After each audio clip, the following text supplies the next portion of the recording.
रामटेक परिसरात वाढत्या अनैतिक देह व्यापाराच्या घटनांना आळा घालण्यासाठी नागपूर ग्रामीण पोलिसांनी धडक कारवाई करत एका लॉजवर छापा टाकला।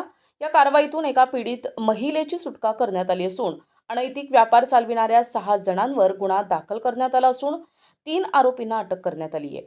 दिनांक 16 फेब्रुवारी 2025 ला रामटेक पोलिसांना गुप्त बातमीदाराकडून खात्रीशीर माहिती मिळाली की Amarjyoti lodge and restaurant Nagardhan तालुका रामटेक येथे काही हॉटेल चालक आणि मालक हे स्वतःच्या आर्थिक फायद्यासाठी महिलांना पैशांचा आमिष दाखवून जबरदस्तीने देह व्यापार करण्यास प्रवृत्त करत आहेत। पोलिसांनी तात्काळ योजना आखून छापा टाकला असता अनुराग विजय गौर, आकाश खीरसिंग बिरव, राहुल प्रेम रॉय हे तिघेही अनैतिक देह व्यापार चालवत असल्याचं स्पष्ट झालं। तर गोपी ठाकूर राहणार रामटेक आणि माजी सरपंच प्रशांत कांबडी यांचाही या देह व्यापारात सहभाग असल्याची माहिती प्राप्त झाल्यानं गुन्हा दाखल करण्यात आलाय। या छाप्यातून एका पीडित महिलेला सोडविण्यात आलं असून 61,335 रुपयांचा मुद्देमाल जप्त करण्यात आलाय।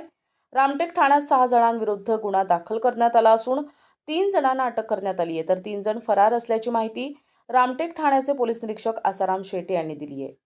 अनैतिक वेश्या व्यवसाय चालविणाऱ्या गुन्हेगारांना कठोर शिक्षा मिळावी, अन्यथा रामटेक सारख्या ऐतिहासिक आणि शैक्षणिक नगरीची ओळख गुन्हेगारीच्या छायेत हरवेल अशी चिंता स्थानिक नागरिक आणि सामाजिक कार्यकर्त्यांनी व्यक्त केली आहे।